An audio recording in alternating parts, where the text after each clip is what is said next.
Vamos nos colocar em pé e vamos abrir a Bíblia no livro de Filipenses, capítulo 2, do versículo 1 até o versículo 11. Filipenses, capítulo 2, verso 1 até o 11. Filipenses está no Novo Testamento. Ajudou? Nem está fácil, né? Isso aí é fácil. Está antes de Timóteo. Nós estamos estudando Timóteo na Escola Bíblica Dominical. E está depois de Romanos, ali, né? Depois tem Gálatas, Efésios. Aí está chegando. Está bem pertinho aí. Graças a Deus. Diz assim a palavra do Senhor: por estarem unidos com Cristo, vocês são fortes. O amor dele os anima e vocês participam do Espírito de Deus. E também são bondosos, misericordiosos uns com os outros. Então peço que me deem a grande satisfação de viver em harmonia, tendo o mesmo amor e sendo unidos de alma e mente. Não façam nada por interesse pessoal, por desejos tolos de receber elogios, mas sejam humildes e considerem os outros superiores a vocês mesmos. Que ninguém procure somente os seus próprios interesses, mas também os dos outros. Tenham entre vocês o mesmo modo de pensar que Cristo Jesus tinha. Ele tinha a natureza de Deus, mas não tentou ficar igual a Deus. Pelo contrário, ele abriu mão de tudo o que era seu, tomou a natureza de servo, tornando-se igual aos seres humanos e vivendo a vida comum de um ser humano. Ele foi humilde e obedeceu a Deus até a morte, morte de cruz. Por isso Deus deu a Jesus a mais alta honra e pôs nele o nome que é o mais importante de todos os nomes, para que em homenagem ao nome de Jesus, todas as criaturas no céu, na terra e no mundo dos mortos caiam de joelhos e declarem abertamente que Jesus Cristo é o Senhor, para a glória de Deus o Pai. Amém? Vamos orar em nome do Senhor Jesus. Nós estamos reunidos na Tua presença e gratos, ó Deus, por tudo que já recebemos nesta noite, pela palavra do Senhor que já foi dita, pela palavra do Senhor que foi cantada nesta noite em Tua honra. Nós Te louvamos, Senhor, pela vida dos nossos irmãos e irmãs que estão presentes nesta reunião, tanto aqui presencialmente quanto virtualmente. E rogo, Senhor, neste momento, a ajuda do Teu Espírito Santo em minha vida, que o Senhor me conceda a graça de poder transmitir a Tua palavra aos nossos corações, no nome de Jesus Cristo. Amém. Podemos assentar, queridos irmãos. Queridos, nós estamos, enfim, na última semana do ano de 2021. Eu penso que para boa parte de nós aqui foi um ano de muitos desafios, também um ano de muita superação.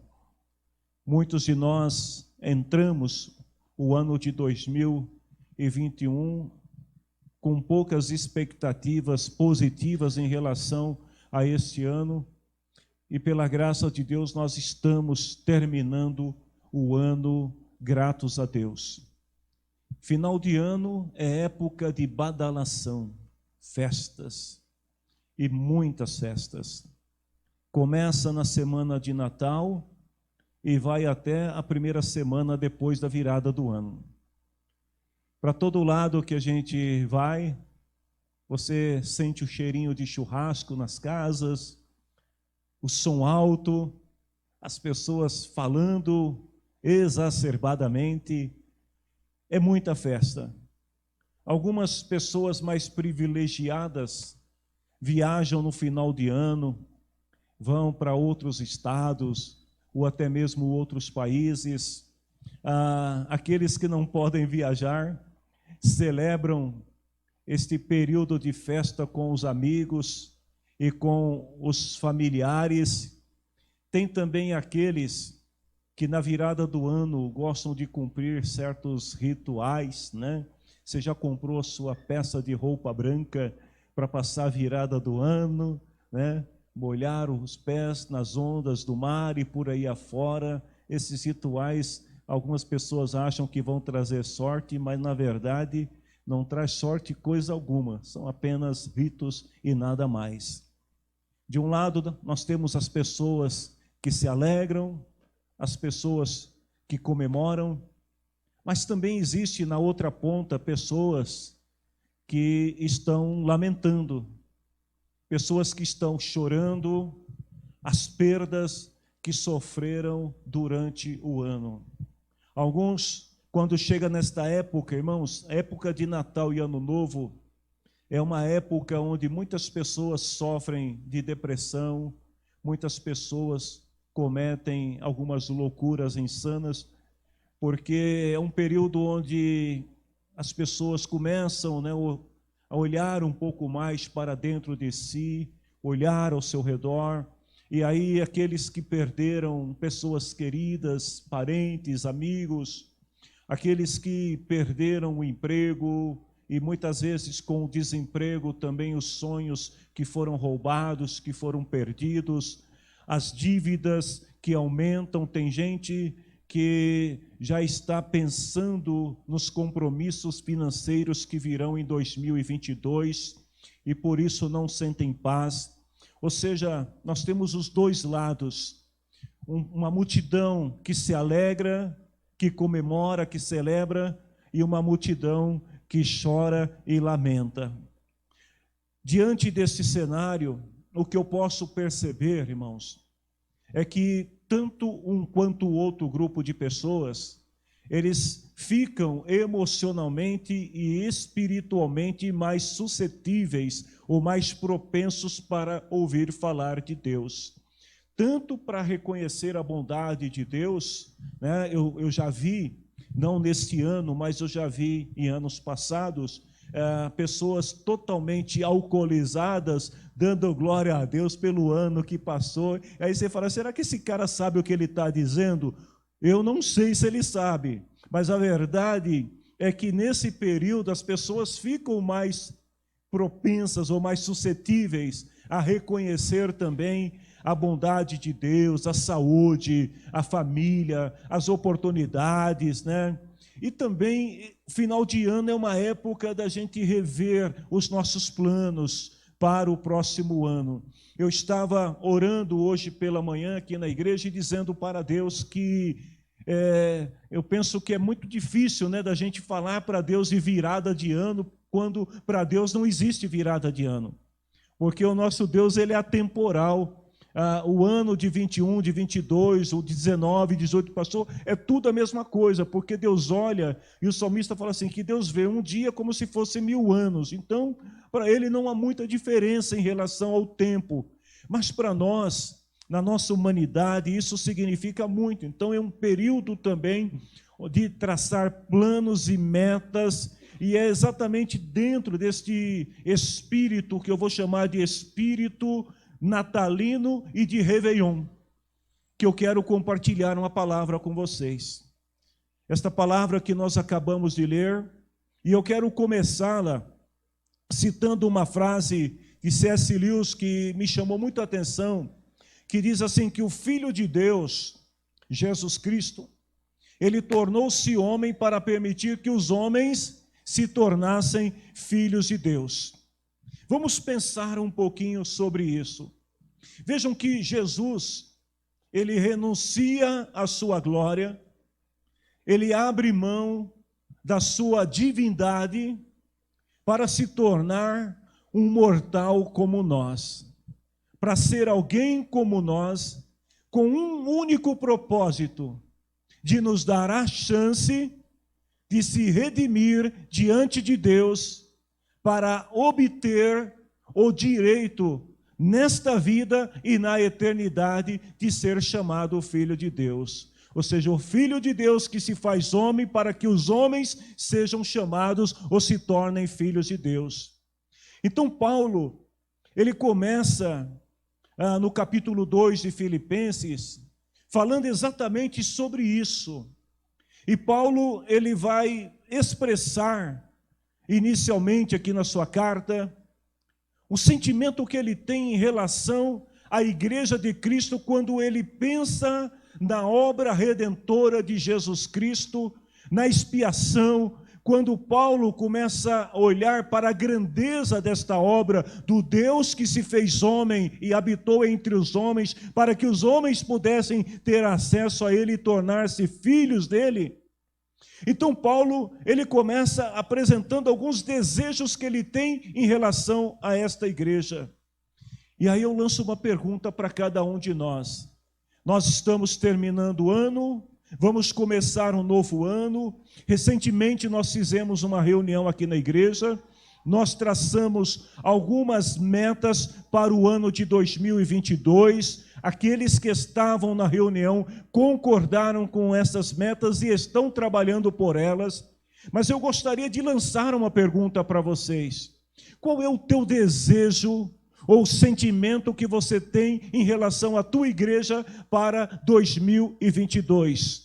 É claro que a gente poderia falar de outras áreas da vida, mas nós estamos falando de igreja, comunidade cristã, nós estamos falando do corpo de Cristo. Então qual é o sentimento, o desejo? Você já teve a oportunidade nesses últimos dias de dedicar alguns minutos de suas orações para orar a Deus e apresentar ao Senhor a sua igreja e pedir a Deus algo em favor desta igreja para o ano de 2022?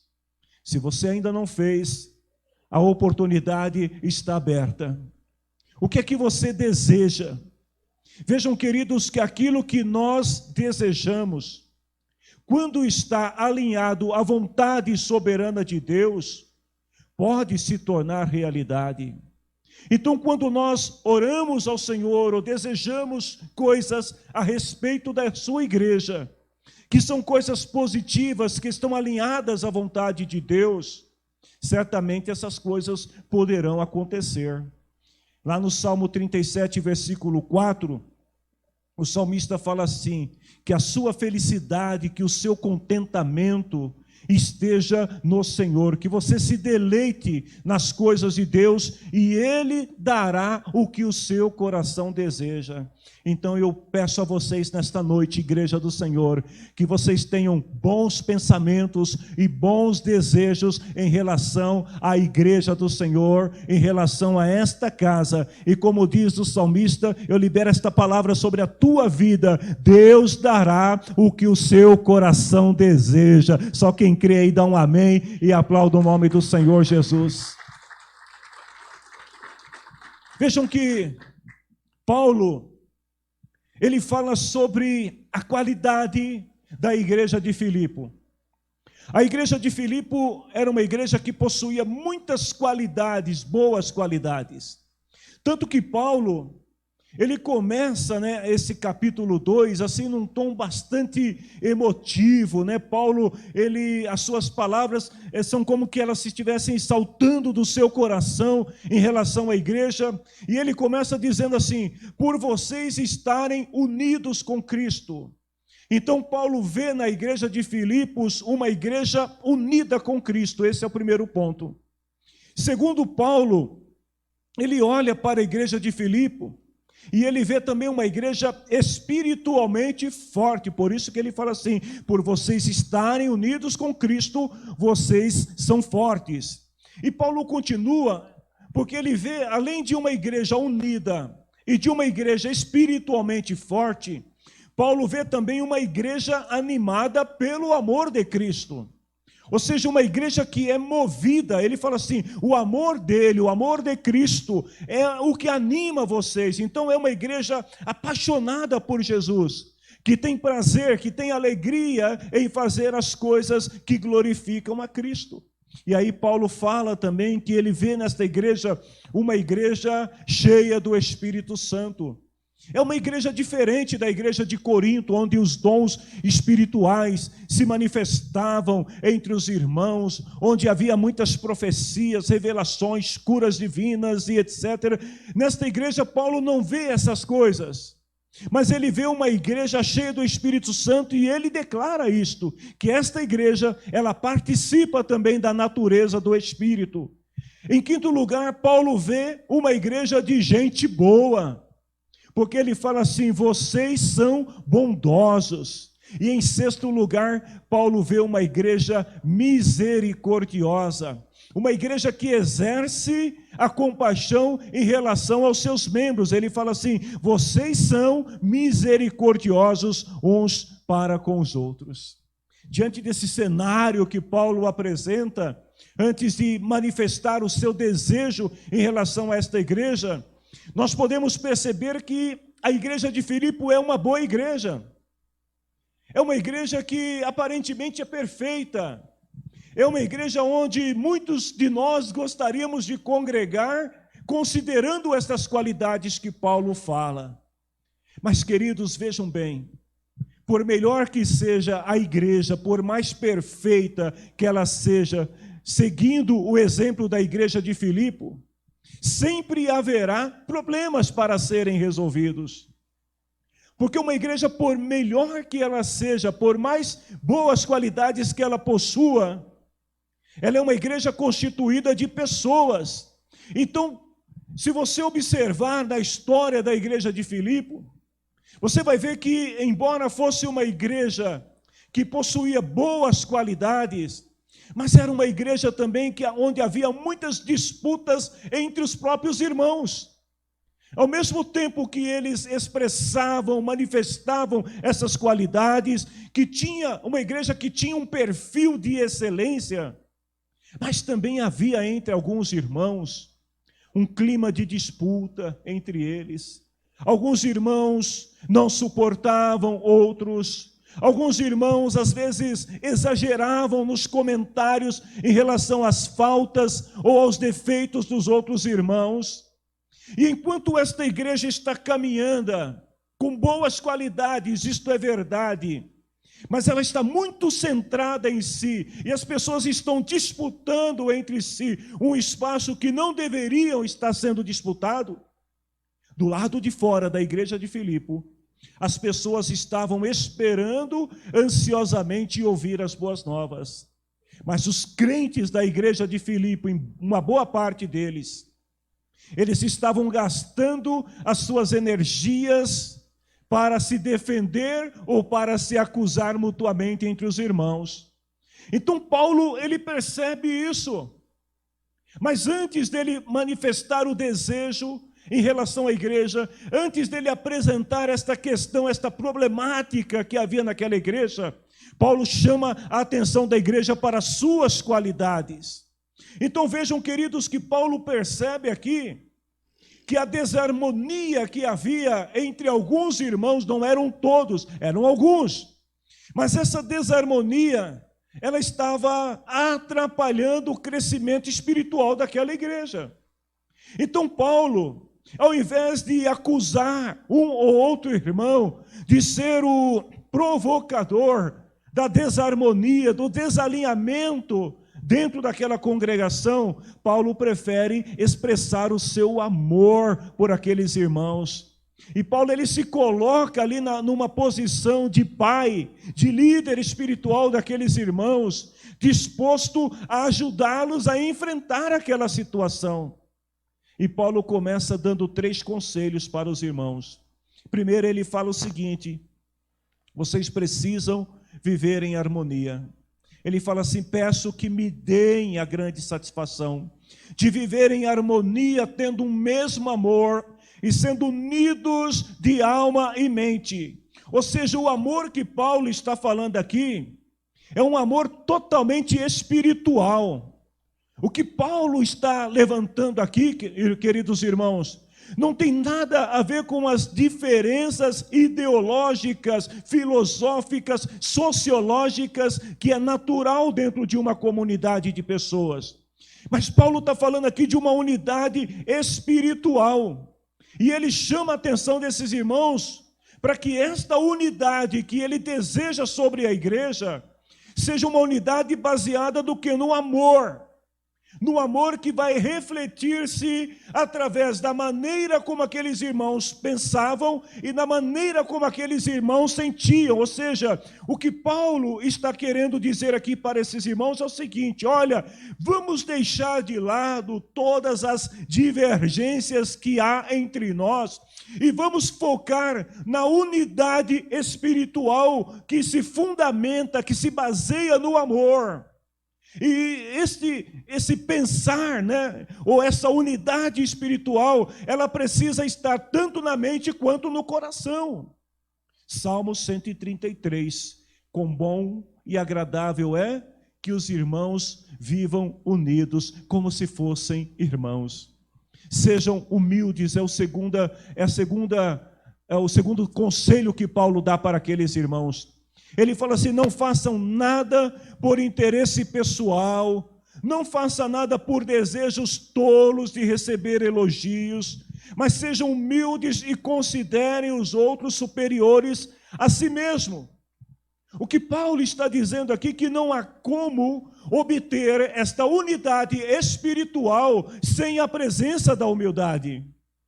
Ou seja, a humildade é que vai nos moldar e vai remover das nossas vidas toda a nossa natureza vil, pecaminosa, egoísta, ambiciosa, que vai tirar de nós toda a vaidade. A humildade é que vai nos levar a reconhecer os nossos irmãos como pessoas dignas, como pessoas com capacidades até melhores do que nós. Então Paulo, quando ele fala sobre unidade espiritual, ele continua aqui falando sobre uma progressividade espiritual. Ou seja, o que Paulo está dizendo aqui é que tudo começa no amor. E esse amor, ele vai se fundir em nosso interior a partir do momento que nós mudarmos a maneira de pensar e a maneira de sentir em relação ao outro. E isto vai nos levar a ter humildade suficiente para reconhecer as virtudes de nossos irmãos sem invejá-las. E aí, em terceiro lugar, Paulo fala: trabalhe pelo bem de seu irmão. Ou seja, ajude o seu irmão, estenda a mão para ele. Ele fala assim que ninguém procure somente os seus próprios interesses. Paulo não está proibindo aqui os irmãos de buscarem os seus interesses, mas ele está dizendo: olha, não foque apenas neles, mas também foque nos interesses dos outros, em ajudar os outros, ou seja, tendo os seus irmãos em alta estima, em grande consideração, ajudando os irmãos também a prosperar, orando pelos irmãos, aconselhando os irmãos, apoiando, trabalhando sempre pelo sucesso do irmão. Porque quando nós fazemos isso, nós estamos promovendo o reino de Cristo. Então Paulo, ele muda, né, o seu discurso, uma vez que ele aconselhou os irmãos e já falou sobre as qualidades que ele enxerga nesta igreja. E ele passa a falar agora sobre um outro ponto muito importante, que é um ponto-chave na vida cristã. Todo crente deve imitar a Cristo. O crente, ele deve ter isso como uma regra, como um padrão na sua vida. Ele deve procurar imitar a Cristo em sua maneira de viver. Ou seja, a palavra-chave que Paulo traz aqui agora, que vai definir o nosso estilo de vida, está no versículo 5, onde ele fala assim: tenham entre vocês o mesmo modo de pensar que Jesus Cristo tinha. Paulo não está dizendo aqui, queridos, que a gente deve copiar no sentido de fazer exatamente as mesmas coisas que Jesus fez no seu tempo. Primeiro, porque nós estaríamos fora de tempo. Segundo, Paulo não está dizendo aqui que nós devemos também ir à cruz como Jesus foi à cruz.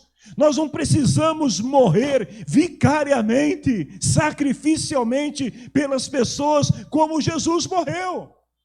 Não é isso que Paulo está dizendo, porque isso fazia parte do compêndio de obra de Jesus, do seu propósito quando ele veio à terra.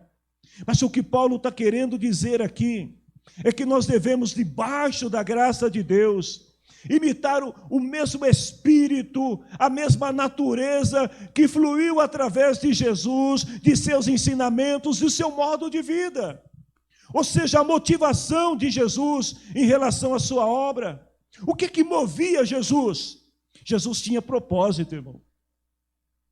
O que movia Jesus era o seu propósito.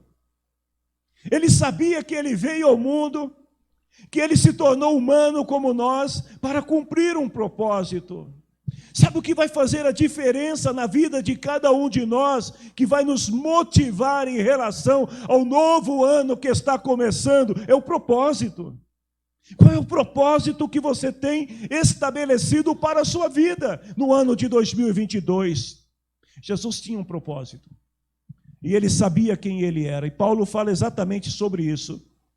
Nós precisamos ter bem claro quais são os nossos propósitos como seguidores e imitadores de Cristo. Paulo justifica o seu argumento, ele apresenta 3 razões aqui pelas quais nós devemos seguir o exemplo de Jesus. Primeiro, Paulo fala que sobre Jesus antes de assumir a sua forma humana. Na Nova Versão Internacional, o versículo 6 e 7 diz assim, que Jesus tinha a sua natureza divina, porém ele não considerou que o ser igual a Deus era algo ao qual ele devia se apegar. Ou seja, Jesus era e continua sendo Deus. Ele veio ao mundo, ele se tornou humano como nós, mas dentro de Jesus havia o que? Uma natureza divina. E havia também uma natureza humana. Jesus não abriu a mão dessa natureza quando ele se tornou humano, mas ele continuou sendo divino e humano. Como qualquer um de nós aqui, irmãos, Jesus, ele sentiu dores. Você está reclamando quando você sente dores? Jesus também sentiu, ele sabe o que é isso, porque ele também viveu a humanidade como nós, e ele sabe que de vez em quando essa carcaça pesa. Jesus, ele teve cansaço. Jesus, ele teve como ser humano, Jesus teve momentos de alegria, de festa. Tem uma passagem na Bíblia que diz que Jesus, ele gostava de uma festinha, que aonde ele chegava, tanto que a turma apelidou ele de comilão e beberrão. Porque Jesus, ele chegava junto mesmo, entrava, sentava, Jesus gostava. Ele viveu essa parte da natureza humana, mas ele também sentiu fome. Jesus sentiu tristeza. Tudo aquilo que nós sentimos em nossa natureza humana, Jesus sentiu. Mas em sua divindade, ele tinha um propósito maior. E para alcançar esse propósito, Jesus teve que sofrer humilhação e morte, a morte de cruz. Mas ele não abriu mão. Paulo, ele fala sobre a obra de Jesus, o que Jesus fez. Lá em 2 Coríntios 8, 9, Paulo lembra que Cristo, sendo divino em sua natureza humana, ele aceitou viver como humano para nos tornar participantes de sua natureza. Então Paulo fala assim, porque vocês já conhecem o grande amor do nosso Senhor Jesus Cristo. Ele era rico, mas por amor a vocês, ele se tornou pobre, a fim de que vocês se tornassem ricos por meio da pobreza dele. Pare e pense um pouquinho sobre isso. Vá para a sua casa hoje, depois do culto, meditando nesta palavra. Jesus se tornou pobre a fim de que você se tornasse rico por meio da pobreza dele. O que Paulo está querendo dizer aqui? Primeiro, que quando nós cremos na pessoa de Jesus, cremos na sua obra, quando nós procuramos viver no amor que Paulo declarou aqui nos versículos iniciais, quando nós procuramos viver na unidade que Paulo disse, na humildade, quando nós buscamos o bem dos nossos irmãos, em nossa humanidade, nós nos tornamos participantes da natureza divina de Jesus. É isso que faz a diferença. E é o que Paulo está dizendo: quando nós procuramos viver a natureza de Cristo, nós somos participantes da sua natureza. Paulo não está, como eu disse anteriormente, pedindo para esses irmãos morrerem como Cristo morreu. Mas parafraseando Paulo estava dizendo para esses irmãos mais ou menos o seguinte: se Cristo sendo Deus, vejam bem, se Cristo sendo Deus humilhou a si mesmo de uma forma tão profunda, que ele abre mão da sua glória, da sua riqueza, para se tornar um mero mortal, é isso que Paulo está dizendo. Vocês, filipenses, e aí eu vou dizer agora para a igreja do Senhor aqui, vocês, igreja do Senhor, devem estar sempre dispostos a humilhar, considerando o tão pequeno somos diante de Deus. Porque Jesus, sendo Deus, ele se humilhou, e ele assume essa forma para cumprir o seu propósito. Ora, quem somos nós? Paulo estava dizendo para esses irmãos: se Jesus foi obediente até a morte, e morte de cruz, nós também devemos ser obedientes à direção, à vontade de Jesus, e nos esforçar em se aperfeiçoar para sermos mais parecidos com Jesus. Ou seja, deixar que a natureza de Cristo, ela possa brilhar, ela possa resplandecer através da nossa natureza. E em terceiro lugar, Paulo fala sobre o exemplo de vida que Jesus viveu.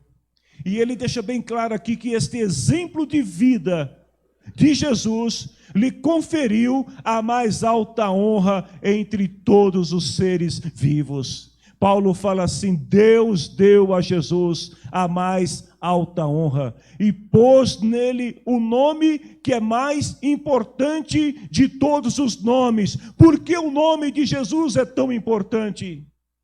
Porque ele cumpriu o seu propósito, ou seja, aquilo para o qual ele veio fazer, ele cumpriu exatamente a sua obra. E por causa da obediência, da humilhação, da sujeição e do cumprimento desse propósito, a palavra do Senhor diz que Cristo é reconhecido como Senhor de todos os mundos. Ou seja, Paulo fala aqui sobre o céu, terra e o mundo dos mortos. 3 mundos onde Jesus é reconhecido como Senhor.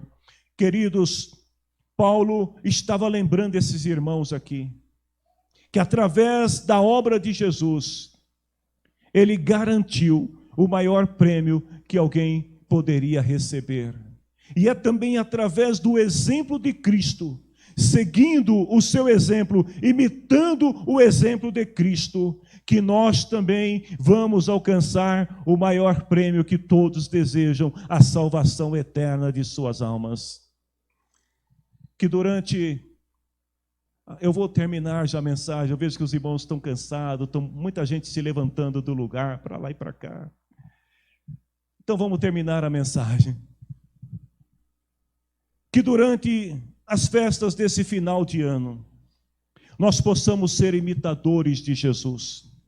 Que nós possamos, queridos, durante esse período festivo, onde muitos de nós aqui vamos estar em ambientes não cristãos, onde muitos de nós vamos estar em lugares onde temos a oportunidade de manifestar a natureza de Cristo em nossa vida, que nós possamos levar outras pessoas a reconhecer o amor de Jesus, o amor que ele declara lá em João 10:10. Eu vim para que vocês tenham vida e tenham a vida completa. Se coloquem em pé, por favor. Eu quero convidar aqui o Ministério de Homens.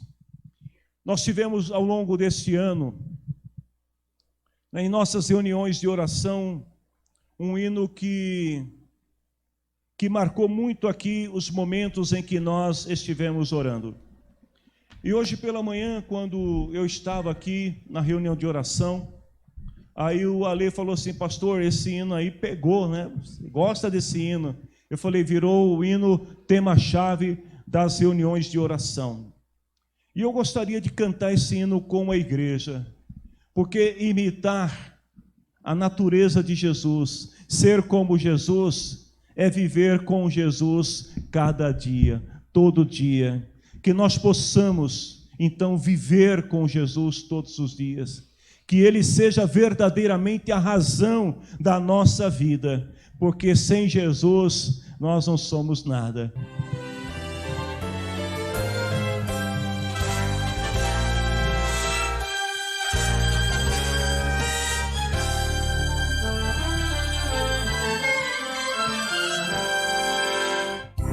Jesus, vivendo cada dia, em Jesus eu tenho alegria, em Jesus, ó doce harmonia, em Jesus desfruto a paz de Deus, em Jesus, na rocha inabalável, em Jesus, no homem comparável, em Jesus, no Deus tão adorável, em Jesus, o mal não temerei, em Jesus, a graça é infinita, em Jesus, ó bênção inaudita, em Jesus,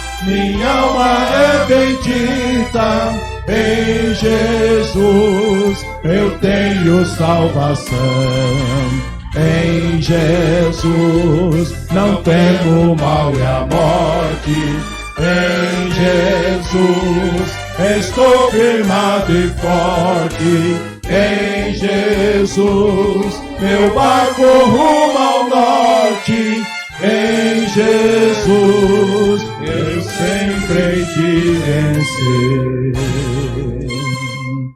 Quem quer continuar caminhando com Jesus aí, dá uma glória a Deus. Em Jesus nós sempre venceremos.